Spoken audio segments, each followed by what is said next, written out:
Assalamualaikum warahmatullahi wabarakatuh. Alhamdulillahirabbil alamin wa bihi nasta'in ala umuri dunya waddin. Nahmaduhu subhanahu wa ta'ala wa nashkuruhu wa nasta'dinuhu wa na'udzu billahi min shururi anfusina wa sayyiati a'malina. Man yahdihillahu fala mudilla lahu wa man yudlil fala hadiya lahu. Asyhadu an la ilaha illallah wahdahu la syarika lahu wa asyhadu anna Muhammadan 'abduhu wa rasuluhu. Allahumma shalli wa sallim wa barik ala nabiyyina Muhammadin wa ala alihi al-tahirin wa sahbihi al-tayyibin wa man tabi'ahum bi ihsan ila yaumil din. Amma ba'd, faqala Allah ta'ala fil Qur'an al-Karim, a'udzu billahi minasy syaithanir rajim. Bismillahirrahmanirrahim. Qul hal yastawi alladhina ya'lamuna wal ladzina la ya'lamun, innama yatadhakkaru ulul albab. Wa qala Rasulullah sallallahu alaihi wasallam, man yuridillahu bihi khairan yufaqihuhu fid din. Shadaqallahu wa shadaqa Rasulullah sallallahu alaihi wasallam.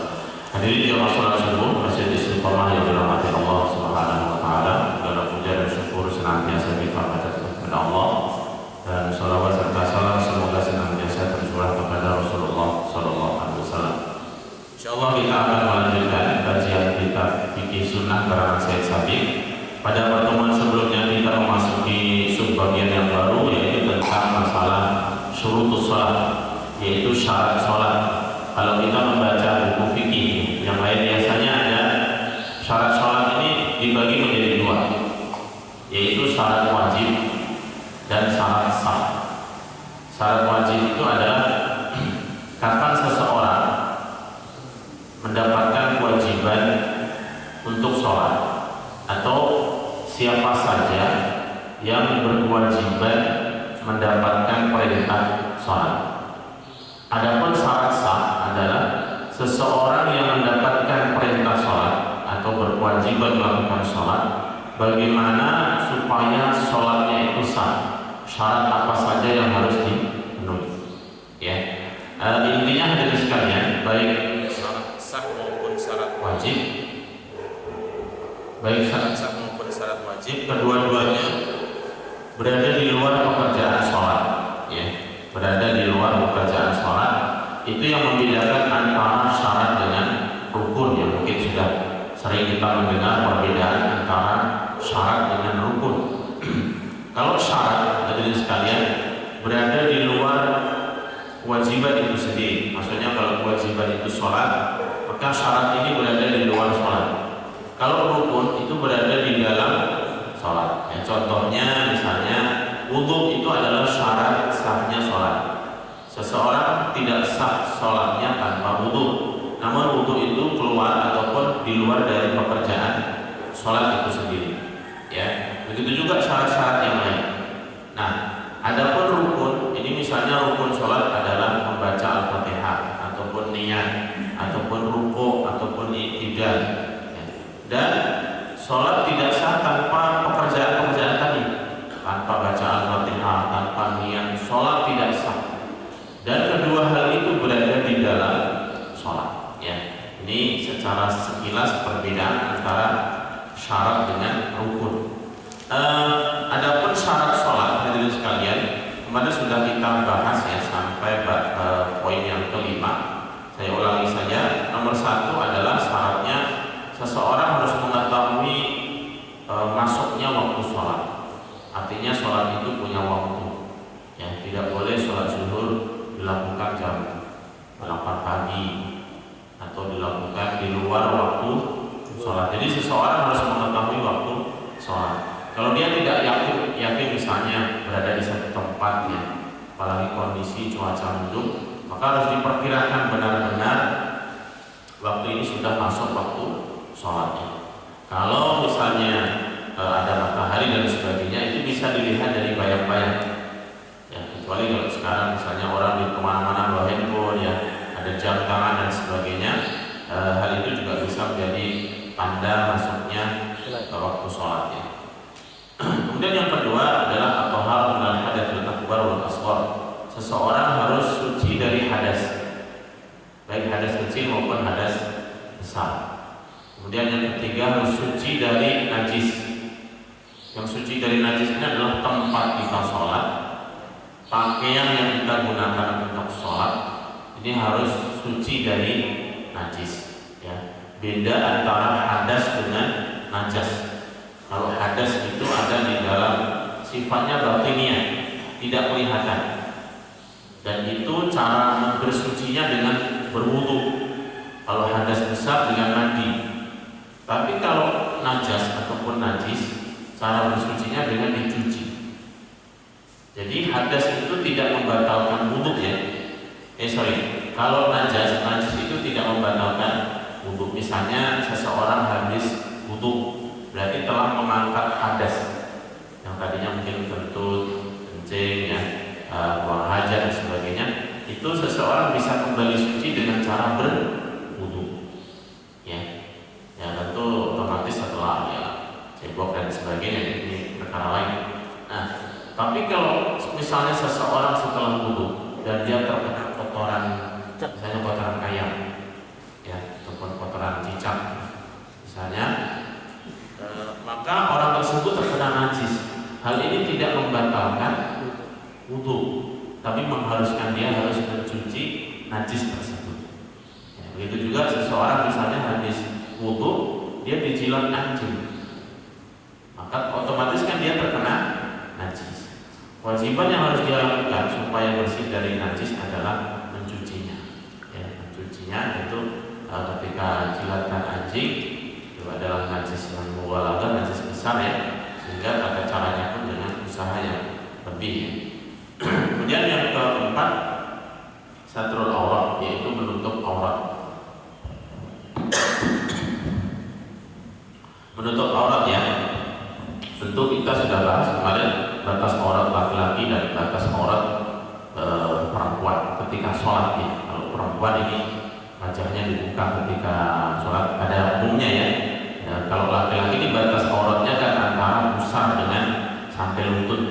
Meskipun ada yang berpandangan batas aurat laki-laki itu hanya sau'atain saja, yaitu wilayah dubur dan kubul, kelamin depan dan belakang. Itu batas aurat laki-laki. Kemarin sudah kita bahas dan semuanya ada dalilnya. Artinya seperti paha sampai lutut itu tidak masuk kategori. Sebagian ulama demikian ya.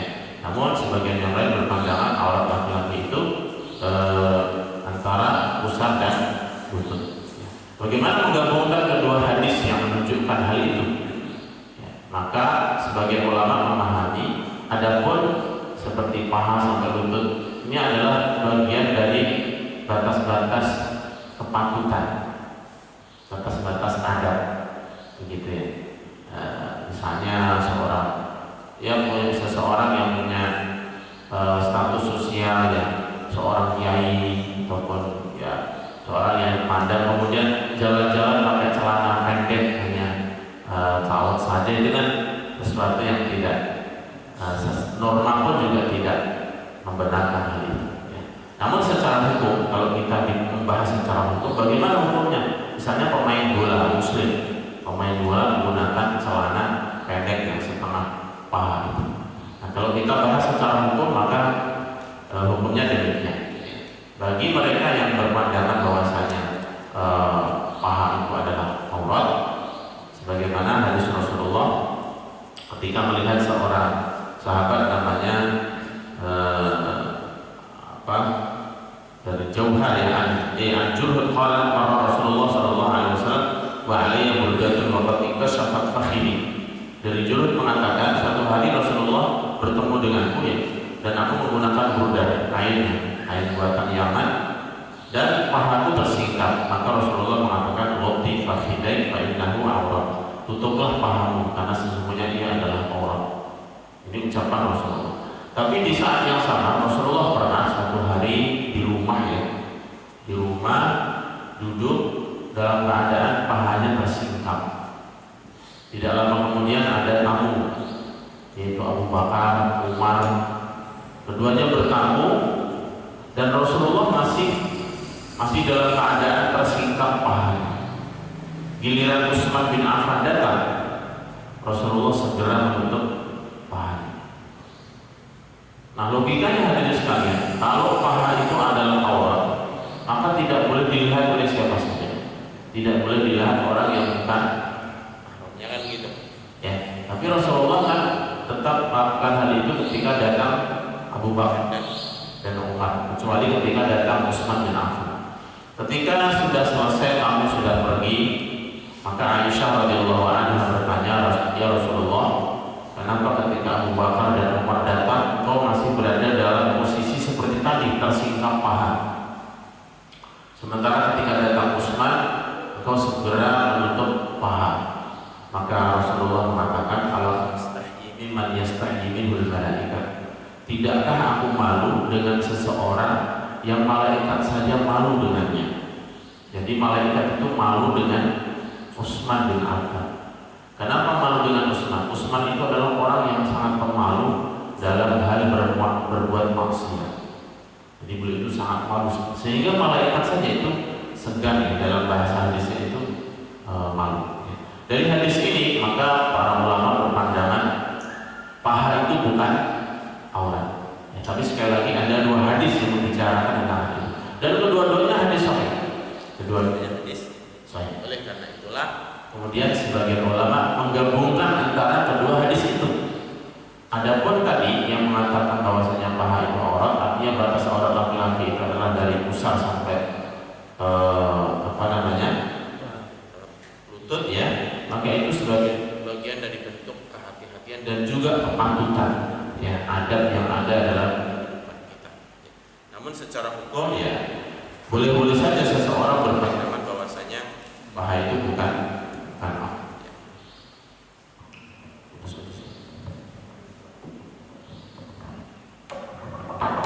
Baik,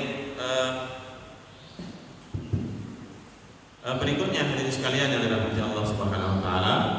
Jadi menutup aurat ini memang syarat sahnya sholatnya, bukan karena dilihat orang atau tidak. Jangan kemudian berpikiran kalau sholatnya di rumah sendirian, di tempat gelap, di kamar tertutup, kemudian nggak apa-apa lah sekali-kali sholat nggak usah pakai baju misalnya, gerah panas dan sebagainya. Itu tidak dibenarkan, karena ini merupakan syarat sahnya sholat, bukan karena faktor dilihat oleh orang lain, bukan. Kemudian berikutnya hadirin sekalian, yang kelima adalah istiqbalul kiblat, yaitu menghadap ke arah kiblat. Menghadap ke arah kiblat ini ada dua penjelasan. Yang pertama, orang yang berada di hadapan Ka'bah, misalnya dia sholat di depannya itu ada Ka'bah, sholat di Masjidil Haram, maka kewajibannya adalah menghadap ke kiblat itu atau melihat ke arah kiblat, artinya ta'yinul kiblat, dia benar-benar melihat ke kiblat.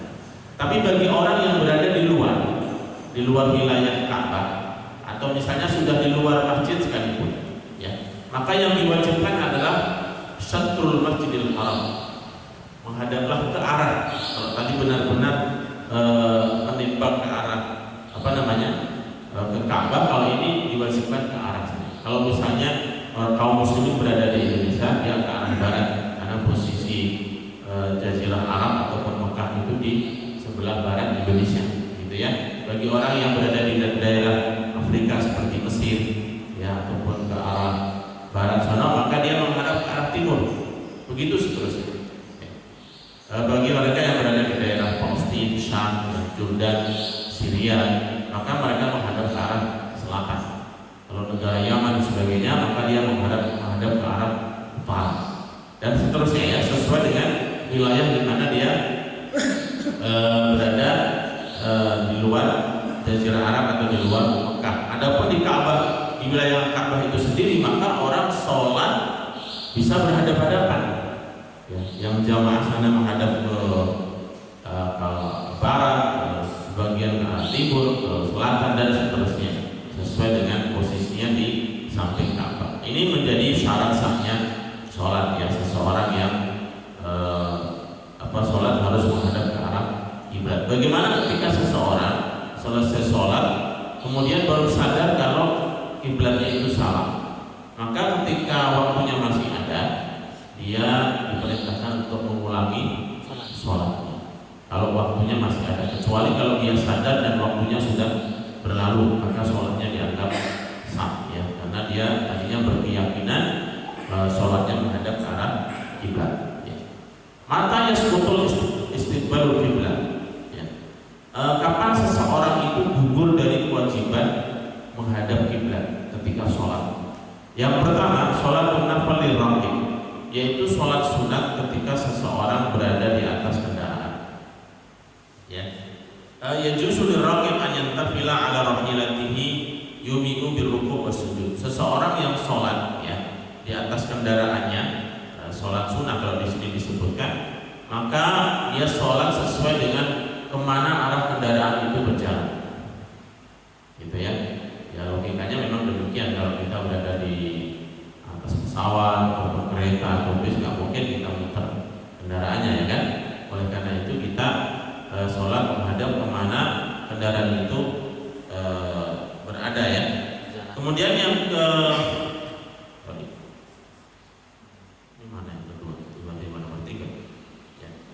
saya bacakan hadisnya dari Amir bin Rabi'ah qala ra'aitu Rasulullah sallallahu alaihi wasallam ala rahilatihi haitsu tawajjahtu bihi. Aku melihat Rasulullah sallallahu alaihi wasallam berada di atas kendaraannya salat dan kemana arah saja kendaraan itu berada. Wa zada al-Bukhari yumi'u bi ra'sihi wa lam yakun yasna'uhu bil maktubah. Dan Imam Bukhari menyebutkan Rasulullah menghadap membungkukkan kepalanya, dan hal itu tidak dilakukan dalam sholat wajib, artinya berarti sholat sunnah. Dan dari Ahmad, Muslim dan juga Tirmidzi, anna Nabi sallallahu alaihi wasallam kana yusalli ala rahilatihi wa huwa muqbil min Makkah ila al-Madinah haitsuma tawajjaha bihi. Diriwayatkan bahwasanya Rasulullah sallallahu alaihi wasallam ketika melakukan perjalanan yang dari Mekah menuju Madinah, maka beliau sholat di atas kendaraannya sesuai dengan kemana arah kendaraan itu menghadap. Ya. Dari Ibrahim an-Nakhai qala kanu yusalluna fi rihalihim wa dawabihim haitsu ma tawajjahat. Wa qala Ibnu Hazm hadhihi ayatun 'an as-sahabah wa tabi'in. Jadi para sahabat pun juga melakukan hal yang sama karena melihat Rasulullah sallallahu alaihi wasallam melakukan hal itu. Kemudian yang kedua, hadirin sekalian, kapan seseorang boleh sholat tanpa menghadap ke arah kiblat?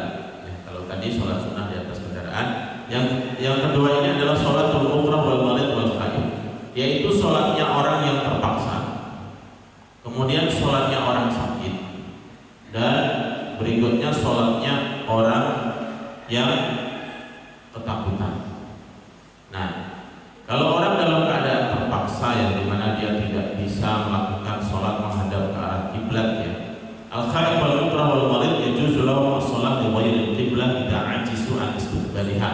Orang yang ketiga tersebut, ya, orang takut, orang terpaksa dan orang sakit ini, jika memang tidak mampu untuk menghadap ke kiblat, boleh untuk sholat menghadap ke arah mana saja, ya, ke arah mana saja. Misalnya orang sakit yang di opnam, ya, ataupun di ruang ICU yang tidak mungkin dia menghadap ke arah kiblat, maka ke arah mana saja dia sholat, ya. Bahkan mungkin tidak rukuk dan tidak sujud, ya, karena selama orang itu masih sadar, masih punya kesadarannya, sakit separah apapun, selama orang tersebut punya kesadaran, dia berkewajiban untuk menjalankan sholat. Meskipun yang bisa bergerak itu misalnya hanya jarinya saja, maka dia sholat dengan bahasa isyarat, ya. Ini dalam keadaan terpaksa, dalam keadaan orang sedang sakit, ataupun dalam keadaan ketakutan. Ketakutan ini seperti kalau dalam Al-Quran surat Al-Baqarah ini seperti dalam keadaan peperangan, ya.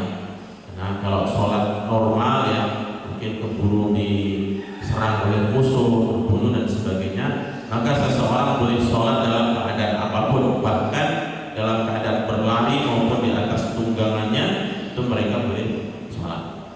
Namun kalau ketika dalam peperangan dan masih memungkinkan untuk sholat berjamaah, juga bisa dilakukan. Hal itu ada syariat sholatul khauf. Itulah beberapa syarat, hadirin sekalian, seseorang supaya sah sholatnya. Berikutnya, hadirin sekalian, tentang kaifiyatus sholat, yaitu tata cara sholatnya.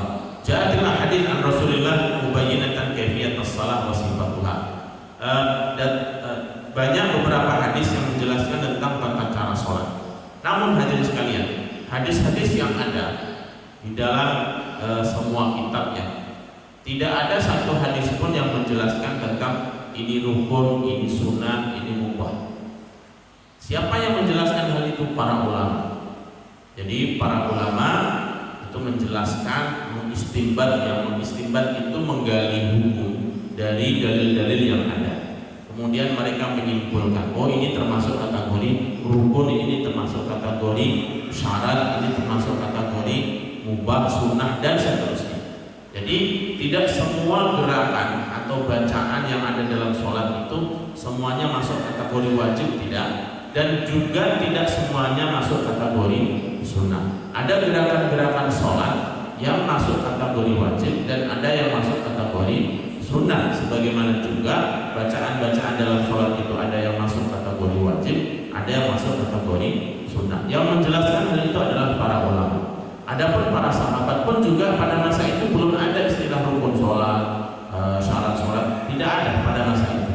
Mereka hanya sholat melihat bagaimana tata cara Rasulullah sholat, karena Rasulullah bersabda, "Shollu kama ra'aitumuni usolli." Sholatlah kalian sebagaimana kalian melihat aku sholat. Cukup bagi mereka.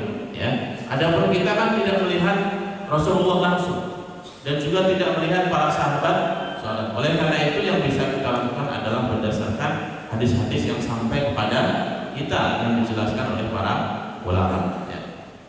Yang pertama hadirin sekalian, ada beberapa hadis dalam kitab ini yang disebutkan. Ana Abdullah ibn Gunam, ana Aba Malik al-Ash'ari jama'a qawmahu faqala ya ma'syar al-ash'ar baina ya ma'syar al-ash'ariyin istami'u wa jama'u nisa'akum wa abna'akum mu'allimukum salatan allati kana yusalli lana bil Madinah. Pada suatu hari Abu Malik al-Ash'ari mengumpulkan kaumnya, ya, mengumpulkan orang-orang dari Bani Ash'ari.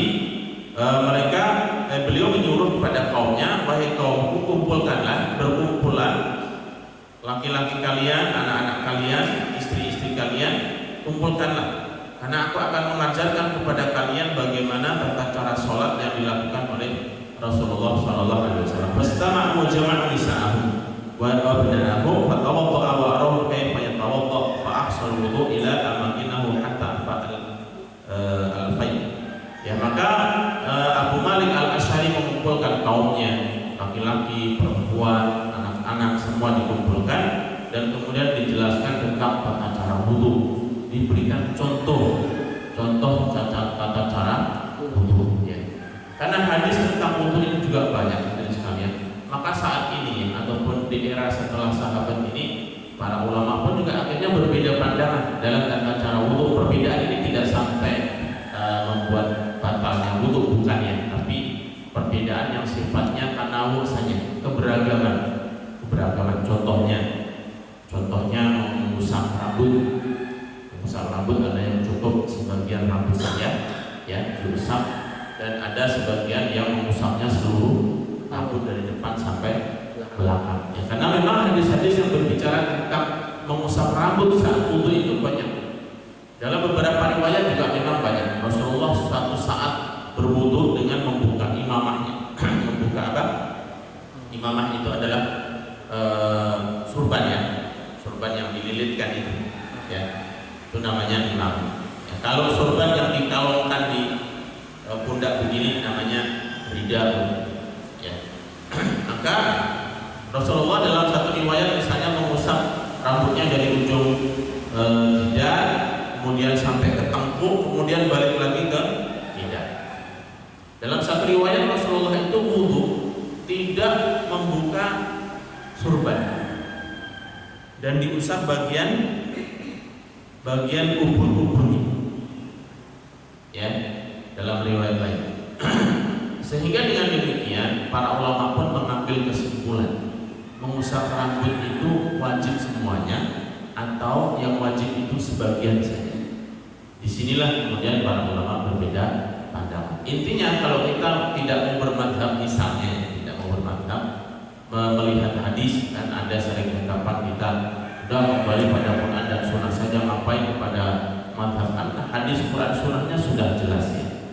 Jangan dianggap ulama itu juga tidak jelas Quran dan Sunnah. Para ulama itu juga menggunakan Quran dan Sunnah. Jadi kata-kata yang mengatakan kita cukup kembali pada Quran dan Sunnah saja, tidak perlu kembali kepada madhab, ini seolah-olah menganggap ulama-ulama madhab itu tidak tahu Quran dan Sunnah. Padahal mereka pun juga merujuk kepada Quran dan Sunnah. dan mereka mungkin lebih banyak tahu tentang Quran dan Sunnahnya, sehingga mereka dalam mengambil kesimpulan hukum itu berhati-hati, tidak mendoktrin dalam satu pandangan, ya, sehingga perbedaan fikih itu seharusnya kita memahaminya sebagai sebuah kelapangan dalam menjalankan syariat, ya, sebuah kelapangan dan keringanan dalam menjalankan syariat. Dengan demikian kita tidak mengklaim, ya, tidak mengklaim ketika seseorang melakukan satu syariat, contohnya syariat wudhu, tidak seperti kebiasaan yang kita lakukan. Kita tidak kemudian serta-merta menyalahkan orang yang melakukan hal yang berbeda dari kebiasaan yang kita lakukan, ya. Ini hal yang perlu kita ambil, ya, kita sikap yang perlu kita ambil dalam mensikapi perbedaan-perbedaan yang ada. Nah, tadi Abu Malik Al-Asy'ari kemudian mencontohkan wudu, ya. Kemudian qama fa'adzana. Kemudian dicontohkan juga adzan. Setelah wudu kemudian dikumandangkan adzan, fasafar rijal fi adnas shaf. Maka kemudian yang laki-laki membentuk barisan dengan barisan yang paling dekat dengan imam. Wasafal wildan khalfahu. Kemudian setelah itu barisan anak-anak. Wasafan nisa khalfal wildan. Kemudian barisan wanita di belakang anak-anak. Jadi urutannya hadirin sekalian, dalam sholat itu jamaah yang terdepan itu orang-orang dewasa. Kemudian yang kedua adalah barisan anak-anak. Kemudian yang ketiga baru barisan wanita, ya. Dan memang demikian aturan dalam syariatnya. Ya, memang kalau orang-orang yang penganut paham liberal itu, mereka berpandangan sholat ini boleh campur laki dan perempuan, tidak ada bedanya. Makanya dalam tahun berapa tuh, 2006 kalau nggak salah, ya, di Amerika itu ada sholat Jumat yang dipimpin oleh Aminah Wadud, ya. Aminah Wadud, sholat Jumatnya dilakukan di katedral, di gereja, ya. Dan yang sholat itu laki dan perempuan, satu barisan itu isinya laki dan perempuan bercampur, ya. Mereka yang melakukan fikih liberal itu, ya. Nah, tentu ini berbeda dengan tradisi keilmuan fikih yang selama ini kita pelajari. Nah, jadi urutannya laki-laki, kemudian anak-anak, kemudian baru wanita. Baik, tentu kalau kita lihat dari sudut pandang yang banyak, akan banyak hal yang bisa kita bahas dalam hal itu. Kemudian kemudian diiqamatkan, ditegakkan sholat. Fataqaddama farafa'a yadayhi faqabbara. Kemudian beliau memulai dengan mengangkat kedua tangannya dan bertakbir. Ini takbiratul ihram. Nah, dalam takbir pun juga banyak hadis-hadis yang sekalian. Kalau hadis pertama ini dijelaskan secara secara umum saja, ya. Secara umum tidak dijelaskan Rasulullah mengangkat tangannya itu sampai sebatas apa, telinga atau sebatas pundak. Ini tidak dijelaskan secara intim.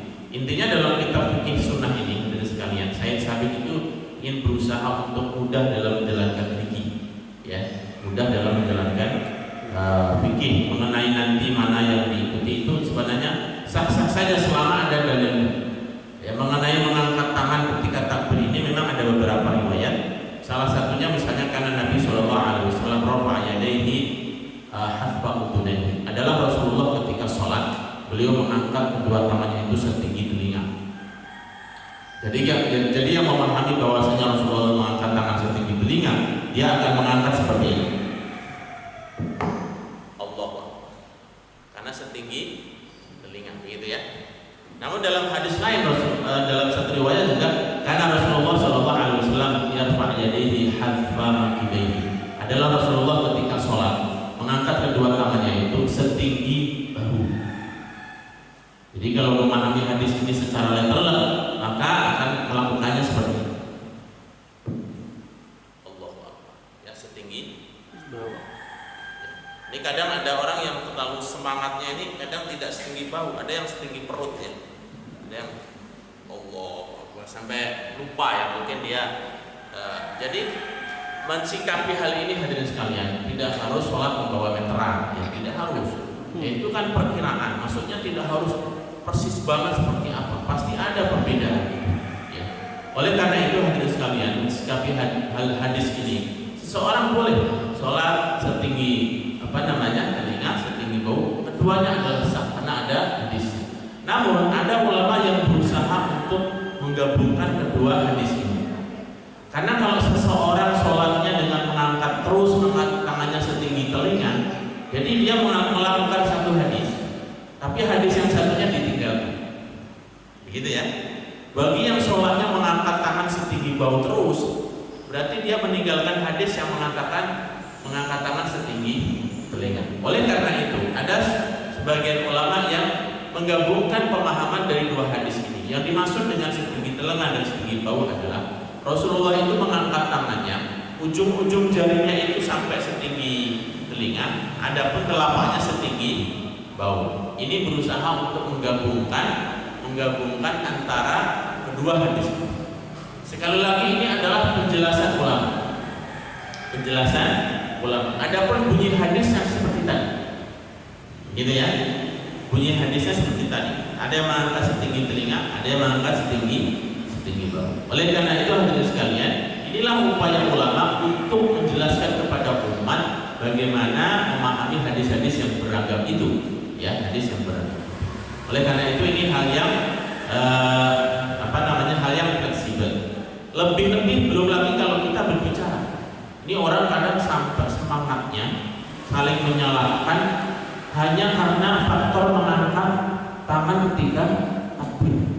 Padahal belum lagi dijelaskan ini hukumnya apa ketika sudah debat sedemikian rupa, hukum mengangkat tangan ketika takbir itu apa? Sunnah atau mubah? Sudah debat sedemikian rupa, mungkin saling emosi dan marah, ini yang paling sunnah ini dan sebagainya, ternyata bukan kewajiban sholat. Seandainya orang tidak mengangkat tangan pun juga sah sholat. Oleh karena itu hadirin sekalian, dalam hal seperti ini, ya, hadis ini tidak menjelaskan takbir mengangkat tangan itu bagian dari rukun sholat, tapi ulama hampir dipastikan sepakat mengangkat tangan itu adalah bagian dari sunnah sholat. Sunnah sholat bukan sebuah rukun.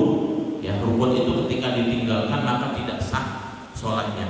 Tetapi takbir dalam arti Allahu Akbar, takbiratul ihram itu adalah bagian dari rukun sholat. Ya, dan itu minimal harus didengar oleh dirinya. Ya, takbir, yang bacaan sholat itu yang kalau istilahnya adalah hams.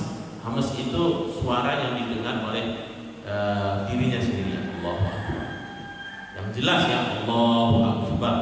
Ya, ini sebagian tempat ya saya mungkin pernah mengingatkan juga orang yang karena ini adalah kebiasaan lisan ya, ada yang Allahu Akbar ya wa. Jadi padahal Allahu Akbar. Allah Maha Besar ya, bukan Allahu Akbar. Nanti kalau Allahu Akbar ini lain lagi artinya. Ada juga yang Allahu Akbar ya, A-nya itu menjadi E gitu ya. Nah, inilah perlu kita membenarkan ya, memfasihkan kita ya. Kita sudah lama sholat ya, sudah lama mempraktikkan ini, harus ya berusaha untuk mendekati kesempurnaan gitu lah ya, berupaya untuk mengikuti penjelasan atau dalil yang ada. Fataqaddama farafa'a yadayhi fakabbar. Maka beliau maju ke depan, mengangkat kedua tangannya dan bertakbir. Faqara'a bi Fatihatil kitab was suratin yassaraha. Kemudian beliau membaca mengawali Al-Fatihah. Nah, dalam hadis ini tidak dijelaskan setelah takbir membaca iftitah dan sebagainya. Itu banyak hadis-hadis yang lain. Ya. Sehingga boleh dikatakan ya iftitah itu adalah sunnah dalam sholat. Seandainya seseorang tidak membaca iftitah pun sholatnya sudah sah ya. Tapi takbir pertama, takbiratul ihram itu merupakan sebuah kewajiban karena itu memulainya sholat. Tidak akan diketahui kapan orang memulai sholat kalau tidak takbiratul ihram. Makanya Rasulullah bersabda, fa inna sholat tahrimuha takbir wa tahliluha tasbih. Sholat itu mulai diharamkan ketika sudah takbir dan mulai dihalalkan kembali ketika sudah salam. Maksudnya diharamkan apa? Seseorang ketika sudah takbiratul ihram itu diharamkan untuk melakukan pekerjaan kegiatan di luar sholat, ngobrol ataupun ya mungkin angkat telepon dan sebagainya. Pekerjaan di luar sholat itu sudah diharamkan sejak awal niat takbiratul ihram. Kapan halal kembali? Ketika seseorang mengucapkan salam, ketika assalamualaikum dan ketut, ya, ini kan pekerjaan di luar sholat. Nah maka sudah sah sholat, gitu ya. Jadi menjadi halal kembali setelah dia mengucapkan salam. Nah, jadi di sini disebutkan takbiratul ihram, kemudian membaca Al-Fatihah. Adapun membaca doa iftitah ini banyak sekali yang hadirin sekalian, doanya cukup banyak. Yang mungkin banyak dibaca ini adalah misalnya Allahu akbar kabira walhamdulillahi katsira wa subhanallahi wa bihamdihi wasila inna wajhatu wajhiya. Ini sebenarnya hadisnya panjang. Hadisnya panjang sekali. Termasuk lanjutan dari doa iftitah ini adalah Allahumma ba'id baini wa baina khataaya kama ba'adta bainal masyriqi wal maghrib. Tapi sebagian orang ini di sini ada yang mengidentifikasi gini, ada yang mengatakan kalau Allahu akbar kabira itu iftitahnya ibu, kalau Allahumma ba'id baini itu iftitahnya Muhammad. Bukan, itu satu hadis sebenarnya. Cuman dalam kitab Al-Azkar Lin-Nawawi, karena bacaan iftitah ini cukup panjang, ya cukup panjang, maka paling tidak itu sampai wa ma ana minal musyrikin atau wa umirtu wa ana minal muslimin. Sampai itu paling tidak. Ini menurut pandangan siapa? Imam Nawawi dalam Al-Azkar. Kenapa? Karena iftitahnya itu cukup panjang. Kecuali kalau jamaah itu mengizinkan. Kata beliau, ya. Karena sekali lagi tadi bacaannya ini cukup panjang. Kemudian juga ada hadis lain yang cukup pendek ya, ini iftitah itu subhanakallahumma bihamdika tabarakasmuka wa ta'ala jadduka wa la ilaha ghairuka. Ini sering dibaca Rasulullah ketika sholat malam ya, doa iftitah ini. Namun juga bisa dibaca dalam sholat apa saja. Intinya iftitah itu doanya banyak sekali, tidak hanya satu. Seandainya tidak membaca iftitah pun juga sudah sah sholatnya. Ini kalau berbicara sah dan tidak ya, tentu nanti banyak hal yang dikurangi kalau hanya berdasarkan sah dan tidak sah. Kemudian beliau membaca surat Fatihah kitab Al-Fatihah. Ini para ulama menjelaskan bagian dari rukun sholat. Ya, tidak sah sholat tanpa membaca Al-Fatihah. Wasuratul yasrah, dan membaca surat yang mudah diperpendek. Ya memang sunahnya jadi sekalian kalau sholat berjamaah itu membacanya pendek-pendek saja. Kecuali sholat subuh. Sholat subuh ini memang disunahkan agak panjang. Walaupun tidak panjang ya agak panjang, gitu ya. Agak panjang. Kalau tadi misalnya saya membaca surat As-Saff pertama dan Al-Infitar yang kedua, semoga tidak kepanjangan ya. Katanya nanti jamaah panjang amat nih, minggu depan nggak usah disuruh ganti ya. Misalnya ya. Kalau menurut saya sih, saya tadi tempo bacanya sih sudah cepat ya. Bukan pelan-pelan saja. Subhanallahi ma fis samawati, kan panjang, apa? Temponya pelan-pelan.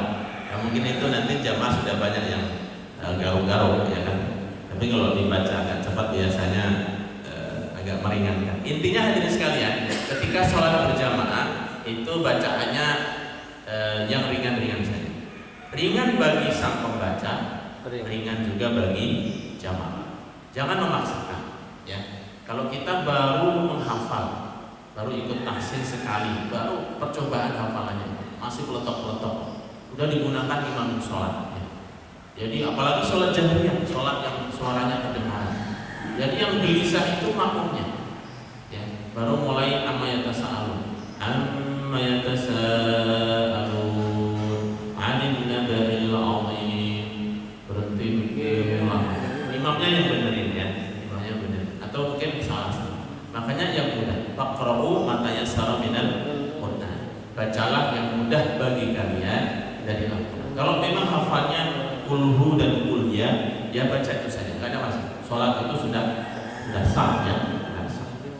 Jangan merasa lebih afdal kalau bacaannya panjang. Tidak, cuma memang ada sunnah-sunnah yang memerintahkan kalau salat subuh itu agak diperpanjang. Karena Rasulullah kalau salat subuh itu selesai sholat, matahari sebentar lagi itu terbit. Berarti kan bacaannya panjang ya. Tapi untuk hadirin sekalian ya, diskon, nggak apa-apa ya, ringan-ringan saja di diskon ya. Kan jamaahnya sudah sepuh ya, sholat di kursi. Ini menjadi perhatian. Oleh karena itu kenapa imam dianjurkan untuk menghadap ke arah makmum ketika sebelum sholat. Selain untuk meluruskan barisan, juga untuk melihat kondisi jamaah. Ada yang mungkin sudah sepuh, ada yang mungkin sakit, kurang sehat ya. Kenapa kalau sholat subuh ini agak panjang? Karena biasanya subuh ini orang waktunya masih longgar. Berbeda dengan sholat zuhur, asar, yang itu waktu bekerja. Ya, oleh karena itu diringankan. Jangan kebetulan sholat di terminal ya, sholat di terminal, sholat zuhur, kebetulan imamin langsung baca amayat tasalud sampai panjang ya. Jemaahnya kan nggak ketahuan baca sholat apa panjang sekali. Kayaknya banyak yang bubar.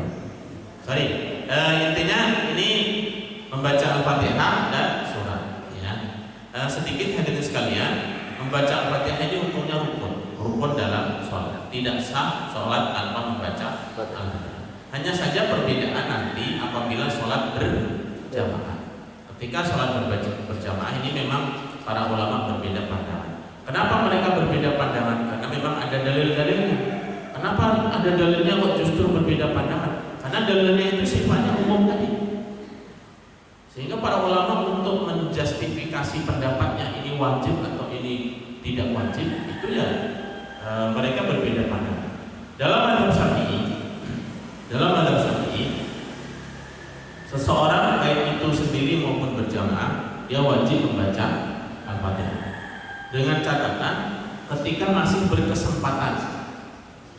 Catatannya sekalian, ketika masih ada waktu untuk membaca Al-Fatihah. Dan membacanya itu bukan ketika saat imam membaca Al-Fatihah, tapi setelah selesai. Supaya tidak menyaingi bacaan imam. Ya, bacaannya cukup yang dia dengar sendiri saja. Jangan mengganggu tetangga.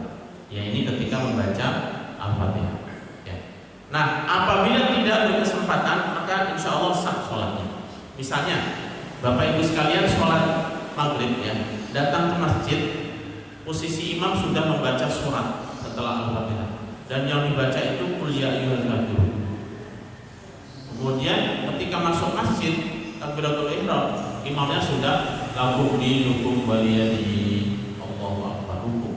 Maka jamaah sekali, jamaah yang terlambat tadi takbiratul ihram dan kemudian langsung ikut takbir rukuk, gak usah membaca sendiri karena sedang sholat berjamaah.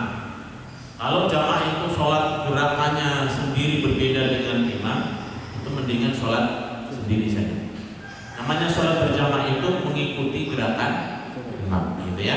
Jadi tadi catatannya dia berkewajiban untuk membaca Al-Fatihah manakala masih ada kesempatan untuk membacanya.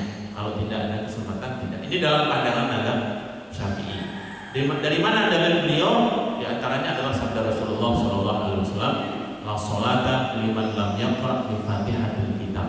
Tidak sah sholat seseorang tanpa membaca Al-Fatihah. Terus dalil mana? Dalil beliau apa? Yang mengatakan kalau masih ada kesempatan. Karena dalam hadis lain adalah Rasulullah bersabda, man adraka ruku'a faqad adraka rak'atan. Barang siapa yang menjumpai imam dalam posisi ruku', maka dia dianggap mendapatkan rakaat itu. Dalam hadis itu tidak dijelaskan mendapati Al-Fatihah atau tidak. Tentu ketika orang masuk masjid dan menjumpai imam dalam posisi ruku', dia tidak berkesempatan untuk membaca Al-Fatihah. Ini dianggap sebagai kondisi darurat dalam bahasa mazhab Syafi'i, termasuk kondisi darurat yang tidak ada kesempatan untuk membaca Al-Fatihah, sehingga dia tetap sah sholat. Ya. Pandangan yang kedua hadirin sekalian seperti Imam Ahmad ya dan yang lain, ini berpandangan bagi yang sholat berjamaah itu tidak wajib membaca Al-Fatihah. Yang wajib adalah mendengarkan bacaan imam. Dalam satu hadis disebutkan fa'inna qira'atul imam qira'atul lahu. Sesungguhnya bacaan imam itu berlaku bagi bacaan sang makmum. Jadi kalau imam sudah membaca Al-Fatihah, cukup bagi makmum untuk mendengarkan saja. Hanya saja Imam Syafi'i berpandangan ya, mendengarkan bacaan imam itu adalah wajib. Begitu. Dalam Al-Quran kan, idza quri'al Qur'anu fastami'u lahu wa ansitu la'allakum turhamun. jika kalian dibacakan Al-Quran maka dengarkanlah. Dengarkanlah. Jadi mendengarkan itu sebuah kewajiban. Ya, kewajiban. Adapun membaca Al-Fatihah itu adalah bagian dari rukun sholat. Beda ya, tadi kewajiban itu kan hukum karena dia faktor luar ya. Adapun membaca Al-Fatihah itu adalah rukun. Sehingga dalam mazhab Syafi'i dijelaskan apabila ada wajib dan rukun. Apabila ada wajib dan rukun maka didahulukan hal yang rukun. Kemudian yang kedua, di antara yang menguatkan mazhab Syafi'i adalah membaca surat setelah Al-Fatihah itu hukumnya sunnah. Benar ya? Nah, artinya seorang makmum apabila mendengarkan surat setelah Al-Fatihah itu kan mendengarkan perkara yang sunnah, kan begitu. Sementara membaca Al-Fatihah itu ada dalil yang mengharuskan atau dia adalah rukun sholat. Apabila berjumpa antara rukun dengan hal yang sunnah, maka didahulukan hal yang rukun daripada yang sunnah. Inilah diantara beberapa argumen yang dikumandangkan oleh atau yang dikemukakan oleh mazhab Syafi'i yang mengatakan wajib membaca Al-Fatihah bagi makmum sekalipun ketika ada kesempatan. Syekh bin Baz rahimahullah ya. Syekh bin Baz ini dulu ya, beliau sudah almarhum. Beliau adalah ketua Kibarul Ulama di Saudi ataupun kalau di kita itu ketua MUI lah ya. Ketua perkumpulan ulama-ulama besar di Arab Saudi. Beliau bermadzhab Hambali ya. Karena ataupun negara Arab Saudi itu secara meskipun tidak dideklir oleh negara, tetapi secara prakteknya, secara tradisinya mereka bermadzhabkan Hambali. Beliau berpandangan secara pribadi, meskipun beliau bermadzhab Hambali, mengatakan membaca Al-Fatihah adalah wajib meskipun bagi seorang makmum selama ada kesempatan ya. Ketika masih ada kesempatan beliau membaca Al-Fatihah karena tadi berdasarkan hadis tidak sah sholat seseorang tanpa membaca Al-Fatihah. Tapi sekali lagi hadirin sekalian, pendapat ulama ini adalah penjelasan dari hadis-hadis yang ada. Bagi jamaah yang ingin mungkin lebih tenang, saya lebih enak membaca mendengarkan imam daripada saya sibuk membaca Al-Fatihah. Ada masalah? Ya, tidak ada masalah. Dan sholatnya sah insyaallah. Karena dia berkeyakinan seperti itu. Bagi mereka yang berkeyakinan membaca Al-Fatihah itu wajib, ya dia harus membaca. Jangan berkeyakinan Al-Fatihah itu wajib tapi dia tidak membaca, kecuali memang kalau tidak ada kesempatan. Gitu ya. Baik, kemudian memang kabar farokaan. Kemudian beliau bertakbir dan ruku. Nah, ruku ini pun juga hadirin sekalian. Ini di sini global saja, ruku saja. Tapi kemudian hadis-hadis yang lain bagaimana tata cara rukunya Rasulullah ya. Intinya ruku itu adalah membungkukkan punggung. Seseorang ketika membungkukkan punggung itu sudah sah sholatnya. Apapun bentuk bungkuknya. Yang misalnya membungkukkannya begitu. Dengan malas-malasan gitu ya. Itu sudah dianggap ruku. Sudah sah kalau kita berbicara sah dan tidak sah. Tapi kalau kita berbicara bagaimana kesempurnaan ruku yang sesuai dengan dalil-dalil yang ada, maka diantaranya misalnya Rasulullah disebutkan karena Rasulullah SAW idza raka'a adalah Rasulullah ketika ruku ya, seandainya diletakkan air di atas punggungnya itu tidak akan tumpah. Artinya Rasulullah ketika ruku itu tidak terlalu ke bawah dan tidak mendongak, tetapi lurus. Ini misalnya contoh hadis tentang tata cara ruku. Tapi kalau contoh seandainya kita hanya ingin berbicara sah dan tidak sah, maka seseorang ruku apapun sudah sah sholatnya. Gitu ya hadirin sekalian. Inilah supaya kita dalam menjalankan syariat ini ya tidak tasyadud, yang tidak terlalu ekstrim dan juga tidak bermaksud untuk menggampangkan. Kalau memang kita mampu menjalankan itu secara baik ya sesuai dengan sampai sunnah-sunnahnya, lakukanlah semampunya ya, bisa di dua kali. Tapi bagi mereka yang mungkin punggungnya sudah tidak susah lagi ya kan, kalau dipakai lurus-lurus bisa kertok, bisa misalnya ya.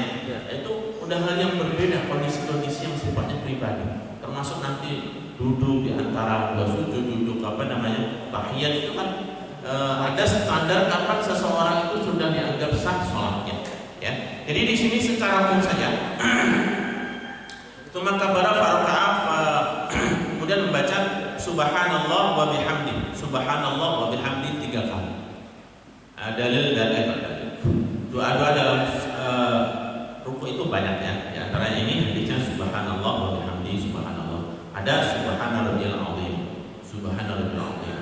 Ada riwayat lain yang subhana rabbiyal azim wa bihamdi. Tapi Syaukani menjelaskan hadis-hadis yang ada tambahan wa bihamdi itu adalah hadis yang lemah. Hanya saja jumlah hadisnya itu banyak.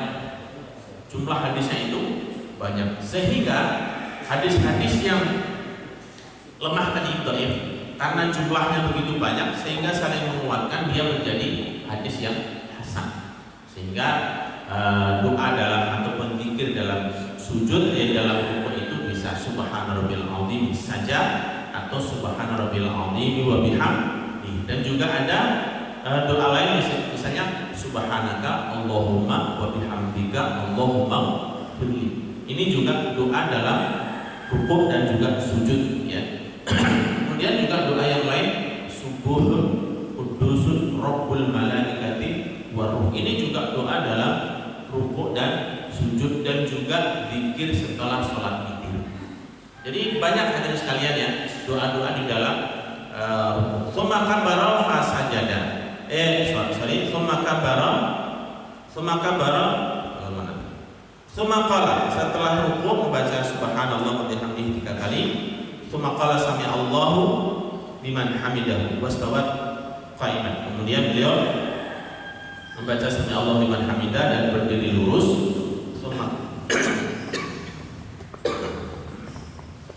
Tsumma kabbara wa kharra sajidan. Kemudian beliau takbir dan menuju ke sujud. Ya, ini saya bacakan hadisnya saja. Mungkin kalau selalu itu nanti sujud nanti ada pembahasan mana dulu dahulukan tangan atau kaki ya. Hadis-hadis tentang itu cukup banyak. Tsumma kabbara wa rafa'a ra'sahu. Kemudian takbir dan mengangkat kepalanya, duduk di antara dua sujud. Tsumma kabbara wa sajada. Kemudian takbir dan sujud kembali. Tsumma kabbara fantaha qa'iman. Kemudian takbir dan berdiri tegak ya, bangkit dari sujudnya dan berdiri. Bahkan takbiru fi awwali rak'atin 6 takbirat. Maka takbir dalam rakaat pertama yang dilakukan adalah sebanyak 6 takbir. Wa kabbara hina qama ila rak'atis tsani. Begitu juga ketika takbir dan menuju ke rakaat kedua. Falamma qada salatahu, kemudian ketika beliau selesai mencontohkan salat, selesai melaksanakan salat, akhbara ila qaumihi. Kemudian menghadap ke arah kaumnya, ya menghadap ke arah kaumnya, berdiri menghadap dan memberikan arahan. Diwajihi faqala ihfadu takbiri. Hafalkanlah jenis-jenis takbir ataupun jumlah takbir. Wa ta'alamu ruku'i wa sujudi, dan belajarlah dari tata cara saya rukuk dan sujud. Fa inna sholatu Rasulillah allati kana yusalli lana qad sa'ah dan nahar. Itulah bentuk sholat yang Rasulullah melakukan sholat bersama kami di waktu siang hari. Tsumma inna Rasulullah sallallahu alaihi wasallam lamma qada salatahu aqbala ila an-nasi bi wajhihi faqala ya ayyuhan nas isma'u wa aqilu wa alamu anna Allah azza wa jalla ibadan laysu bi anbiya'i wa la syuhada yaghbituhum al-anbiya wa syuhada ala majalisihim wa qaribihim min Allah. Wa ja'a rajulun min al-a'rab min qasiyati an-nasi wa alwa bi yadihi ila Nabi sallallahu alaihi wasallam qala ya nabiy Allah nasun min an-nas laysu bi anbiya wa la syuhada yaghbituhum al-anbiya wa syuhada ala majalisihim wa qarabahum an'amta lana fasara wajha an-nabi li su'al al-arab qala hum nasun min awfiya'in nas wa nawazi al-qaba'il la tusalli bainahum arhamun mutaqarribah wa tahabu fillah wa tasawwuf. Hadisnya cukup panjang. Kemudian Abu Malik Al-Asy'ari menjelaskan selesai sholat beliau menghadap ke kaumnya sholat dan memberikan pelajaran untuk belajar tata cara sholat. Beginilah yang dilakukan Rasulullah sholat bersama kami. Kemudian Rasulullah pernah sholat zuhur bersama kami, dan ketika selesai sholat beliau menghadap kepada jamaah dan mengatakan, wahai sekalian manusia, dengarkanlah dan perhatikanlah dan ketahuilah Sesungguhnya Allah Subhanahu wa taala mempunyai sekelompok hambanya. Mereka bukan nabi dan mereka bukan orang mati syahid. Akan tetapi kedudukan mereka itu melebihi para nabi, atau yang betul itu Allah melindungi mereka dengan karunia seperti yang diberikan kepada para nabi dan orang-orang mati syahid. Ketika Rasulullah menjelaskan hal itu, maka seorang Arab langsung datang menyalami Rasulullah. Wahai Rasulullah, siapa mereka? Mereka yang bukan nabi, bukan orang mati syahid, tapi mendapatkan karunia seperti para nabi dan orang mati syahid. Maka Rasulullah pun wajahnya riang ya mendapatkan pertanyaan seperti itu. Maka Rasulullah pun menjelaskan, mereka adalah orang-orang yang sholatnya dengan benar. Mereka orang-orang yang barisannya itu rapat dalam sholatnya. Kemudian orang-orang itu yang saling mengasihi dan mencintai karena Allah Subhanahu wa ta'ala. Ini diantara fadilah keutamaan orang yang menjaga ukhuwah ya, persaudaraan karena berdasarkan agama ya, karena berdasarkan Islam atau disebut dengan ukhuwah Islami. Maka mereka nanti ya, mereka itu adalah orang-orang yang saling mencintai karena Allah Subhanahu wa taala. Yadh'allahu lahum yaumil qiyamah manabir min nurin fayajlisu 'alaihi. Maka Allah nanti akan menyediakan di akhirat kelak ada mimbar yang terbuat dari cahaya, dan mereka akan diletakkan di tempat tersebut. Wajah-wajah mereka bercahaya dan pakaian-pakaian mereka juga bercahaya. Yamsya'un nas yaumal qiyamah wala yamsa'un. Dan akhirnya orang-orang itu merasa kagum dengan kondisi itu. Wa hum awliya'ullah alladziina la khaufun 'alaihim wa la hum yahzanun. Mereka itu adalah kekasih-kekasih Allah yang mereka tidak takut dan tidak bersedih kecuali hanya kepada Allah Subhanahu wa ta'ala. Ya, ini tentu tambahan ataupun tambahan dari hadis itu, tapi intinya adalah hadis Abu Malik Al-Asy'ari ini menjelaskan tentang tata cara sholat yang beliau pernah saksikan bersama Rasulullah SAW. Sekali lagi hadirin sekalian, dalam tata cara sholat ini tidak dijelaskan mana yang rukun dan mana yang sunnah, tapi insya Allah nanti akan ada pembahasan lebih lanjut ya, mana yang masuk kategori rukun sholat. Dan itu pun tidak semua ulama sama. Rukun sholat ini tidak semua ulama sama ya. Ada yang berbeda, ada yang menjelaskan rukun sholat itu ada yang cuma 10, ada yang 12, ada yang sampai 14, atau bahkan ada yang kurang dari itu ya. Baik, wallahu a'lam bishawab. Demikian hadirin sekalian kajian kita pada pagi hari ini, semoga bermanfaat bagi kita semuanya. Mohon maaf jika ada kesalahan dan kekurangan. Sallallahu alaihi Muhammad wa ala alihi washabbihi wasallam. Alhamdulillah, saya kembali kepada Ustaz Imam Sudoko yang telah menyampaikan pelajarannya pada pagi hari ini. Itu terkait masalah bab sholat. Banyak hal yang kita dapatkan, tentunya semuanya akan bermanfaat untuk kita. Kita langsung pada sesi tanya jawab, silakan. Satu, ada lagi? Dua, ya dua. Silakan, Pak Haji, mohon maaf nih, kami sudah sampai ya. Assalamualaikum warahmatullahi wabarakatuh. Ustaz, saya ingin minta penjelasan lebih masalah sholat duduk yang masih berwas-was buat saya. Mungkin bagi orang yang sholat duduk kena usah. Bagaimana kita ketahui bahwa sholat duduk itu kan tidak ada sujudnya. Sujud adalah menempelkan hidup dan ketika ini kan merasakan adanya kekurangan sempurnaan. Itu bagaimana dengan sholat duduk kan tidak ada sujudnya. Sedangkan ini sangat merupakan rukun. Nah, bagaimana nilainya ini, kesempurnaannya bagaimana? Kemudian nilainya ini sama tak dengan antara sholat duduk dengan sholat biasa? Baik. Satu lagi. Ya, masalah bab wudu Pak Ustaz.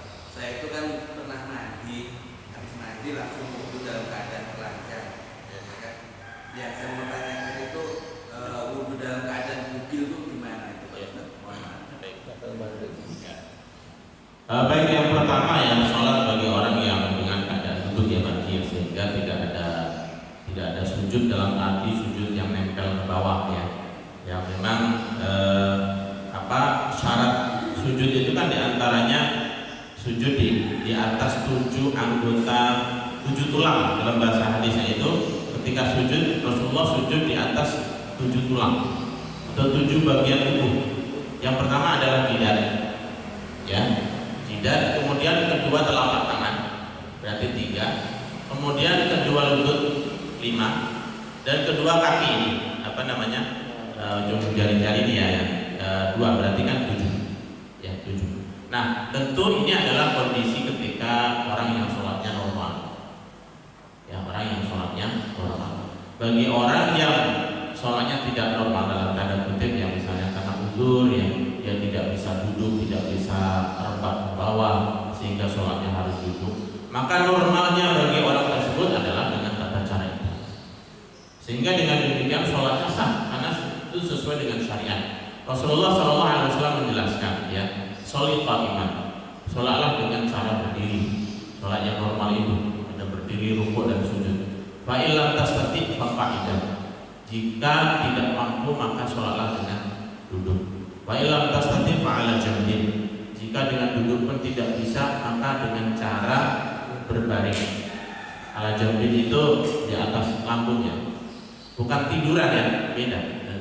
Jangan dipahami sholat dengan tidur, nggak bisa sholatnya. Sholat dengan berbaring. Fa illam tastati' ya, fa 'ala kaifah ya, maka Rasulullah SAW. Jika tidak mampu juga maka dengan isyarat. Ya, dengan isyarat, maksudnya isyarat tadi ya. Kalau misalnya yang bisa memberikan isyarat itu hanya gerakan jarinya saja, maka jarinya saja. Kalau yang bisa memberikan isyarat itu hanya kedipan matanya saja, dia sholat dengan kondisi. Itulah sempurnanya kondisi orang tersebut. Jadi sempurna di sini, dan sekalian, masing-masing orang punya standar kesempurnaan masing-masing. Ya, tentu orang yang normal namanya manusia sempurna itu semua anggota tubuhnya ada, ya kan? Tapi bagi orang yang cacat, yang mungkin punya kakinya, misalnya ada yang lupus, yang sempurnanya orang tersebut adalah dengan kondisi. Ya. Jadi seseorang yang melakukan sholat dengan duduk dan karena memang kondisinya menuntut hal itu, maka ini pun juga dikategorikan sholat sesuai dengan syariat Allah. Artinya orang tersebut dikatakan sholat sesuai dengan tuntunan Rasulullah. Jadi jangan dianggap ini sholat gimana sih sholat pakai duduk. Ya karena kondisinya berbeda dengan orang yang normal. Ya. Mengenai masalah kesempurnaan pahala, itu wallahu a'lam. Yang pasti secara syariat orang tersebut sudah menjalankan sesuai dengan syariat Allah Subhanahu wa ta'ala. Memang dalam hadis lainnya kalau kita baca misalnya hadis tentang perempuan, Rasulullah SAW mengatakan, yang pernah mengatakan bahwasanya, mohon maaf ya ibu, ini ucapan Rasulullah ini, perempuan itu adalah naqisu aqlin wa din. Wanita itu dianggap kurang agamanya dan akalnya. Tentu ini bukan sebagai bentuk diskriminasi ya. Ini tidak berbicara tentang kedudukan wanita di sisi Allah. Kalau kedudukan wanita laki-laki itu di sisi Allah adalah karena takwanya. Ini dalam hal muamalah, seorang wanita itu dalam kesaksian, kan dia nilainya 2 wanita itu sama dengan 1 laki-laki. Ya, ketika terjadi saksi dalam misalnya jual beli atau dalam kasus peradilan, dalam fikih Islam kesaksian wanita 2 itu sama dengan 1 laki-laki. Dan dianggap kurang agama. Karena wanita itu setiap bulannya kata Rasulullah datang haid, ya, sehingga dia meninggalkan sholat. Ini maka dianggap kurang, ya, kurang. Namun hal itu hadirin sekalian, ketika wanita itu tidak sholat karena mendapatkan haid, itu juga sedang menjalankan perintah agama. Kan begitu? Justru ketika seorang wanita melakukan sholat ketika dia di saat haid, dia berarti telah melanggar aturan agama, karena aturan agama itu memerintahkan wanita untuk meninggalkan sholat ketika di saat dia sedang haid, kan begitu. Itu juga tadi kondisi. Jadi setiap orang itu punya kondisi masing-masing. Kesempurnaannya juga sesuai dengan kondisinya. Mengenai masalah kesempurnaan pahala dan sebagainya, yaitu Allah Subhanahu wa ta'ala. Kita pun yang sholatnya pakai sujud dan rukuk pun mungkin pahalanya di sisi Allah juga beragam. Gitu ya Pak Ji. Jadi tidak usah merasa sedih atau merasa berkurang, jangan-jangan sholatnya tidak sah. Tidak ya, sesuai dengan selama itu adalah sesuai dengan aturan syariat dan alasannya memang benar, seseorang tidak mampu sholat dengan duduk, sujud dan sebagainya, maka sesuai dengan keadaan. Yang kedua, sholat wudhu dengan tidak berbusana ya ataupun telanjang. Hukumnya seperti apa? Secara hukum yaitu sah wudhunya, karena tidak ada satupun ulama yang mengatakan yang membatalkan wudhu adalah satu telanjang, tidak ada. Ya, jadi telanjang itu tidak membatalkan wudhu, hanya saja di bagian dari adab dalam berwudhu supaya menutup auratnya. Hukumnya para ulama menjelaskan makruh wudhu dalam keadaan telanjang, ya, tapi tetap sah wudhu, itu ya. Baik, cukup. Satu lagi ada istilah di antara kita yang saya lihat bahwa dalam duduk dalam sholat ada istilah duduk iftiros atau tawaruk, ya. Itu terutama yang menjadi permasalahan adalah pada saat sholat 2 rakaat. Nah, itu ada yang pada saat duduk iftiros pada sholat 2 rakaat. Namun ada yang sholat duduknya tawaruk dalam duduk tersebut. Nah, itu gimana hadisnya? Yang kedua, masalah salam yang disampaikan Ustaz tadi bahwa untuk sholat imam salam pertama itu sudah sah, kan ya? Namun ada yang mengatakan bahwa untuk makmum harus mengikuti pada salam yang kedua, Ustaz. Nah, ini bagaimana, Ustaz? Baik, yang pertama ya tentang mengenai duduk dalam sholat. Para ulama menjelaskan bahwasanya dalam sholat itu ada sunnah, diantaranya adalah sunnah terkait dengan duduk. Ya. Jadi ada hal wajibnya, ada hal sunnah. Hal wajibnya di mana? Hal wajibnya adalah duduknya. Duduknya itu adalah wajib. Seperti ruku. Ruku itu wajib. Tapi mengenai tata cara ruku yang tadi saya sebutkan, rukunya misalnya orang sampai ke bawah ataupun mendongak, tegak lurus, itu ada sunnah-sunnah. Ya. Jadi ada hal yang sifatnya wajib dan ada yang sifatnya sunnah. Ketika seseorang misalnya pada tahiyat awal maupun tahiyat akhir, dia melakukan duduk, itu sudah benar. Mengenai bentuk duduknya seperti apa, nah ini perkara yang kedua. Ya, memang sunnah-sunnah dalam duduk ini, ya baik itu duduk di antara 2 sujud ataupun duduk tahiyat awal ataupun duduk tahiyat akhir. Ketika sholat itu 4 rakaat, maka ada duduk namanya duduk iftiras dan duduk tawarruk. Iftiras itu adalah seseorang duduk di atas telapak kaki kiri dan menegakkan telapak kanan kaki kanan. Yang tahu ya, bisa dibayangkan ya, tidak usah saya contohkan. Adapun duduk tawarruk adalah duduk di mana, pantat itu duduk di atas lantai dan kaki kiri itu masuk di bawah betis kaki kanan. Telapak kaki kiri itu masuk di bawah kaki kanan. Gitu ya. Terbayang ya, ini duduk tawarruk. Sehingga posisinya itu lebih ambles kalau duduk tawarruk, ya. Nah, kalau sholat 4 rakaat tentu semuanya hampir dibilang tidak ada perbedaan. Ketika tahiyat awal dia duduk iftirash, ketika tahiyat akhir dia duduk tawarruk, kan begitu, ya kan? Bagaimana dengan sholat yang hanya 2 rakaat? Inilah penyebab perbedaannya. Penyebab perbedaannya apa? Penyebab perbedaannya adalah apakah tahiyat yang ada di sholat 2 rakaat itu dianggap tahiyat awal atau tahiyat akhir. Begitu hadirin sekalian, yang menjadikan dia berbeda pendapat. Bagi yang menganggap itu adalah tahiyat awal, maka duduknya duduk iftirosh, gitu ya. Bagi yang menganggap itu adalah tahiyat akhir, dia adalah duduknya tawarruk. Nah, sekarang kita kembali, apa itu definisi tahiyat awal dan apa itu definisi tahiyat akhir? Tahiyat awal adalah tahiyat yang dilakukan pertama kali. Tahiyat yang dilakukan pertama kali. Dan duduk sholat 2 rakaat ini memang hanya pertama kali, bukan hanya pertama kali, tapi pertama dan terakhir. Kan begitu. Bagi yang mengambil definisi bahwasanya tahiyat awal itu adalah tahiyat yang dilakukan pertama kali, maka dia menganggap itu adalah tahiyat awal, sehingga duduknya dengan posisi iftirash. Namun ada kategori lain, kategori tahiyat awal dan akhir ini adalah ada bedanya. Tahiyat awal itu dari sisi bacaan, dari sisi bacaannya itu hanya sampai asyhadu an la ilaha illallah wa asyhadu anna muhammadar rasulullah. Sebagian ada yang menambah Allahumma sholli ala Muhammad. Sampai itu saja. Tidak ada bacaan setelahnya. Adapun tahiyat akhir itu ada bacaan setelahnya sampai fil alamin innaka hamidun. Nah, ketika kita sholat 2 rakaat, itu apa bacaan kita? Bacaan kita sampai asyhadu an la ilaha illallah wa asyhadu anna muhammadar rasulullah, Allahumma sholli ala Muhammad saja, ataukah juga membaca bacaan yang biasa dibaca pada tahiyat akhir? Ya, silahkan nanti direnungkan.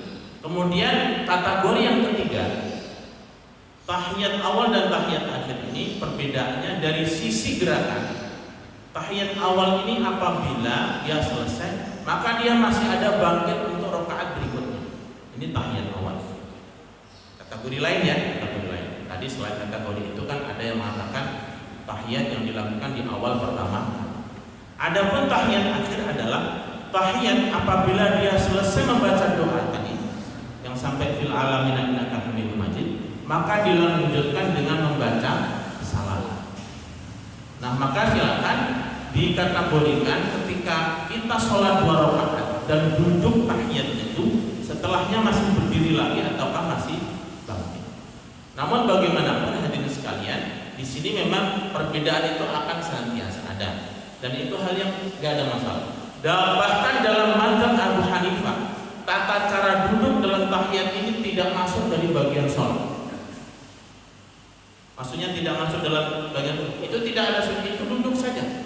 Seandainya seseorang duduk dengan bagaimanapun kondisinya itu sudah oke, tidak ada masalah. Itu bukan bagian dari sholat yang harus ada.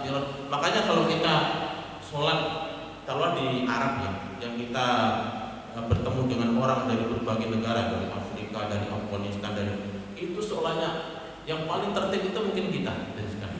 Dan kita tertib dalam arti juga mengganggu orang lain. Karena memakan waktu banyak, memakan tempat banyak. Ini orang Indonesia ini sholatnya makan tempat banyak. Boleh dibilang itu jarang sekali mereka itu duduk tawaruk. Duduk tawaruk itu jarang sekali. Bahkan ya mohon maaf ya, mereka duduknya ketika tahiyat itu seperti sinden duduk itu, yang kakinya ditumpuk begini ya. Ya bahkan pokoknya macam-macam lah ya. Ada yang tidak. Intinya bagi dalam praktek mereka ya orang-orang Arab dan orang lain, duduk itu tidak menjadi satu masalah yang berarti ya dalam sholat gitu ya. Saya di Malaysia saja di kampus saya itu kan mahasiswanya dari berbagai negara ya, dari Rusia, Pakistan, India, Bangladesh ya, dari Afrika juga banyak, dari Arab juga banyak. Sholat itu ya mungkin boleh kita bukan GR ya. Yang rapi sholat itu memang kita, yang tahiyat awal kita iftirash, tahiyat kedua kita, tahiyat akhir kita tawaruk itu kita saja. Cuman tadi efeknya juga kalau kita tahiyat akhir pakai tawaruk itu kan makan tempat banyak ya, apalagi tempatnya sempit dan terbatas itu orang nggak terganggu juga ya. Intinya Bapak sekalian, itu semuanya ada dalilnya sebenarnya ya, ada dalilnya. Dan kalau saya boleh berpandangan, silahkan saja. Ketika tahiyat awal sholat 2 rakaat itu mau duduk dengan cara iftirash, silakan, boleh saja. Mungkin bagi bapak ibu sekalian yang nyaman dengan tawarruk, silakan dengan tawarruk. Kalau ini dengan iftirash, silakan dengan iftirash. Jadi tidak saling mengklaim atau menyalahkan. Masalah pahala dan kesempurnaan di sisi Allah itu wallahu a'lam bishawab ya. Kita tidak pernah menjudge ataupun menghakimi sholat seseorang lebih sah dan lebih afdal hanya karena gara-gara posisi duduk dalam tahiyat awal atau tahiyat. Tentu ini bukan bermaksud untuk meremehkan ataupun memudahkan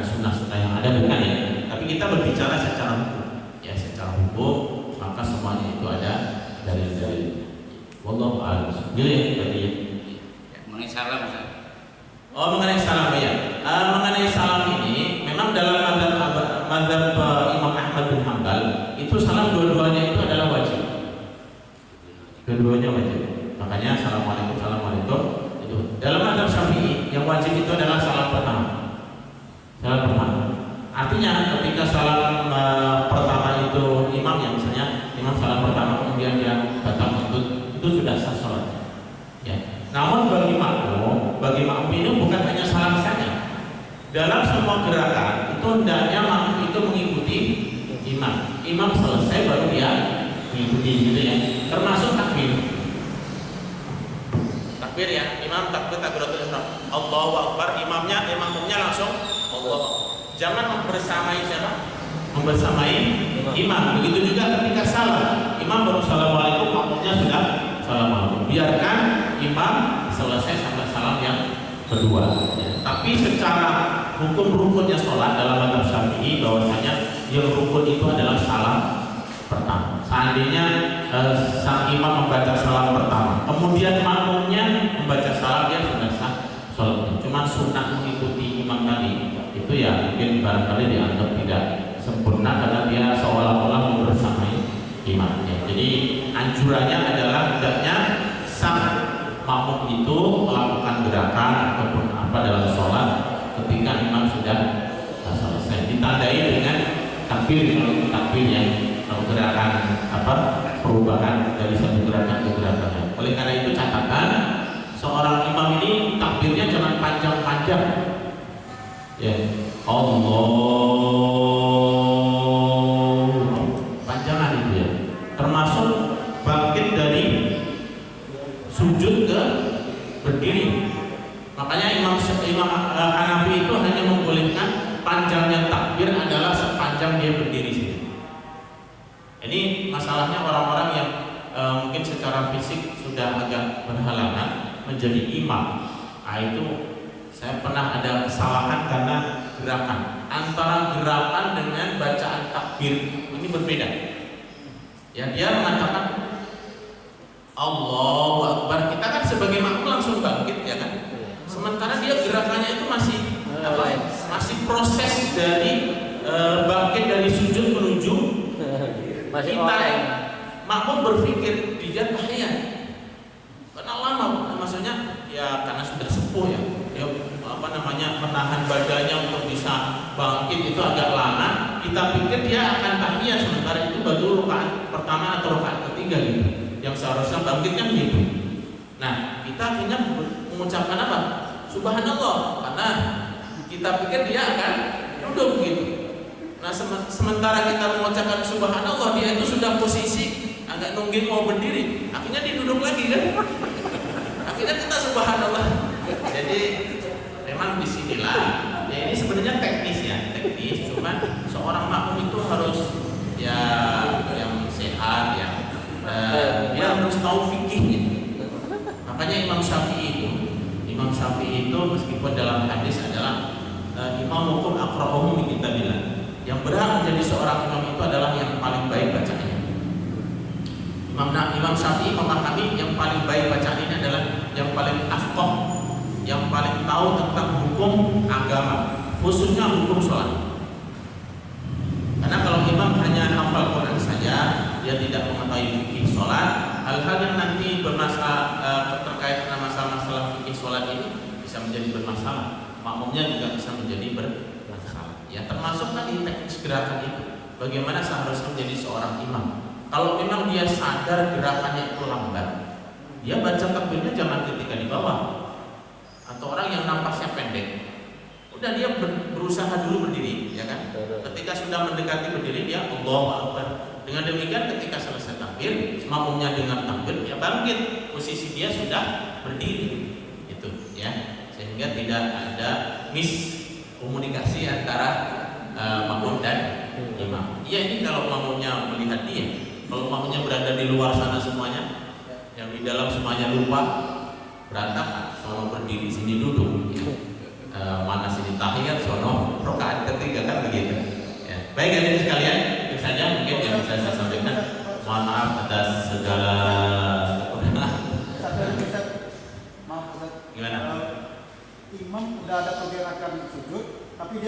Allahu Akbar, tapi imam udah ikut gimana gitu?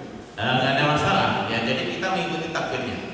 Yang menjadi standar itu adalah takbirnya. Ya, dia belum baca takbirnya, cuma dia udah. Iya, dia kan belum mengucapkan takbir. Ya. Tapi dia sudah mulai gerak. Ya. Ya, nggak ada masalah. Atau dia takbir dulu yang Allahu Akbar baru kemudian dia gerak. Sebenarnya tidak ada masalah. Tapi yang menjadi patokan kita adalah ucapan takbirnya. Meskipun dia sudah berangkat ke sujud, kita nggak usah ngikutin dulu sampai dia Allahu Akbar, kita ikut sujud, ya, sampai kita ikut sujud. Termasuk ini ya, ini sekalian. Sami Allahu liman hamidah. Kapan seseorang dianggap mendapatkan ruku? Misalnya nih, kita masbuk sholat, datang ke masjid, kan kita mendengarkan hadis. Siapa yang menjumpai imam dalam posisi ruku, maka dia dianggap mendapatkan rakaat itu. Misalnya nih, kita masuk, jemaah masih sujud, masih ruku ya.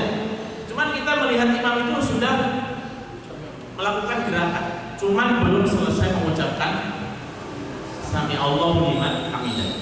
Maka standar seseorang dianggap selesai mengucapkan iktidal itu adalah ketika sudah terakhir kalimat dah, Sami Allahu liman hamidah. Maka meskipun imam sudah mulai bangkit dari rukuknya, dan kita masuk ke masjid kemudian kita sempat takbir dan kemudian ikut rukuk, sementara imam selama belum mengucapkan Sami Allahu liman hamidah, maka kita dihitung mendapatkan rukuk itu. Jadi standarnya adalah bacaan Sami Allahu liman hamidah. Dan juga sang imam ketika dia rukuk dan mendengarkan ada orang-orang yang masih berjalan kaki, itu dianjurkan untuk menunggu.